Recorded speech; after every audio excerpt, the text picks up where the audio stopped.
Assalamualaikum warahmatullahi wabarakatuh. Anak sekalian, bertemu kembali. Hari ini kita akan melanjutkan materi pertemuan minggu lalu, di mana bahasan yang dibahas tetap adalah kerajinan berbasis media campuran. Untuk pertemuan kali ini, tujuan pembelajaran kita adalah yang pertama, diharapkan setelah kalian mempelajari kerajinan berbasis media campuran ini, kalian mampu untuk menentukan jenis teknik dasar yang akan dibuat dalam berkarya kerajinan dari bahan berbasis media campuran.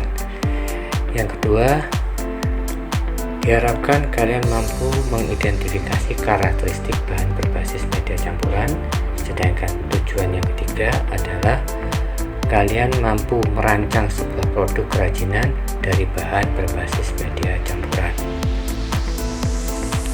Anak sekalian, untuk membuat suatu produk kerajinan berbasis media campuran diperlukan sebuah teknik, di mana teknik ini harus kita kuasai, yaitu yang pertama teknik menyederhanakan bentuk, sedangkan yang kedua adalah teknik merubah bentuk, di mana masing-masing teknik di dalamnya ada kegiatan menempel, mengukir, melukis, dan lain-lain. Anak-anak, untuk mempermudah pemahaman kalian, saya membuatkan sebuah contoh, yaitu bagaimana kegiatan aktivitas kerajinan menyederhanakan bentuk. Di sini ada sebuah gambar topi, ya. Ini adalah hiasan yang biasanya umumnya ada di kepala penari Bali, di mana disederhanakan menjadi sebuah hiasan yang difungsikan sebagai lampu hias ruangan. Nah, ini adalah sebuah kerajinan yang menyederhanakan bentuk, ya. Jadi setelah ini umumnya adalah terbuat dari logam, ya. Jadi hiasan yang biasa ada di kepala penari Bali itu umumnya terbuat dari logam, disederhanakan, dikombinasi dengan menambahkan unsur kayu di dalamnya, yang akhirnya berfungsi menjadi sebuah lampu hias. Ya, yang kedua, anak-anak, di sini Andi juga mengambil sebuah contoh sederhana, yaitu dengan cara merubah bentuk, di mana awal bentuknya adalah sebuah bongkahan akar kayu jati dirubah bentuk menjadi sebuah kursi yang juga tidak terlalu banyak merubah bentuk asalnya, ya, tapi tetap berbahan akar kayu jati. Nah, anak-anak sekalian, dari apa yang Pak Andi paparkan barusan, saya sangat berharap kamu dapat menentukan bahan kerajinan berbasis media campuran yang ada di sekitar rumah kalian. Jadi untuk pertemuan ketiga nanti kita akan praktek, ya, kalian akan praktek di rumah bagaimana membuat sebuah kerajinan berbasis media campuran, di mana bahan-bahannya bisa kalian jumpai di lingkungan rumah kalian. Ya, anak-anak, ini ada contoh-contoh, ya, ada contoh-contoh bahan campuran, ya. Bahan campuran bisa dikombinasikan. Nanti di sini ada plastik, besi, kayu, dan batu. Ini kalau kita kombinasikan bisa menjadi sebuah kerajinan yang menarik, ya.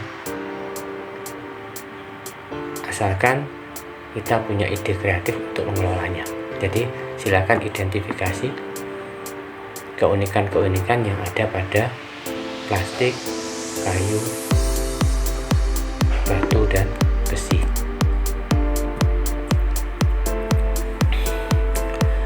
Karakteristik kerajinan berbasis media campuran.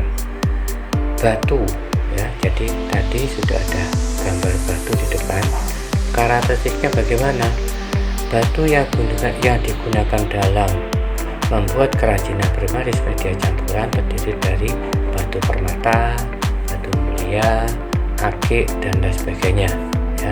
Sedangkan logam yang digunakan dalam kerajinan berbasis media campuran adalah perak ya, bisa juga emas, tapi ini tidak mungkin karena emas itu terlalu mahal harganya ya,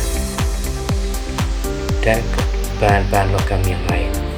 Sedangkan untuk kayu yang dapat digunakan sebagai perabotan di rumah, tangga seperti meja, kursi, yang juga bisa dimanfaatkan sebagai bahan media berbasis media campuran. Yang paling akhir adalah plastik. Plastik bisa diolah menjadi beragam bentuk, mulai dari botol, gelas, perabot rumah tangga hingga kantong ya. Namun penggunaan bahan plastik paling banyak sebagai kerajinan berbasis media campuran adalah botol. Ya, anak sekalian, dari apa yang Pak dipaparkan, tugas kalian berikutnya adalah silahkan kalian jawab pertanyaan yang ada pada layar ini ya, tampilan ini ya. Jawabannya apa? Berikutnya jawaban itu silahkan masukkan ke form Google Form ya, yang ada pada bagian bawah tayangan ini. Ini soal nomor 1. Soal nomor 2, di bawah ini yang merupakan karakteristik dari plastik adalah A. berkilau dan seterusnya, B. ringan, C. benda isolator, D. banyak tekstur ya. Ini silahkan mana jawaban yang paling tepat. Berikutnya anak-anak, untuk persiapan pertemuan kita pada pertemuan ketiga nanti, saya harapkan kalian siapkan rencana kegiatan untuk praktek. Nanti kita akan Pak Andi akan tunjukkan apa yang harus kalian buat ya. Nah anak-anak, jawaban-jawaban tadi silakan masukkan ke Google Form yang ada pada bagian bawah materi ini ya. Cukup sekian dulu pertemuan kita hari ini anak-anak, kurang lebihnya saya mohon maaf. Ketemu kembali pada pertemuan yang ketiga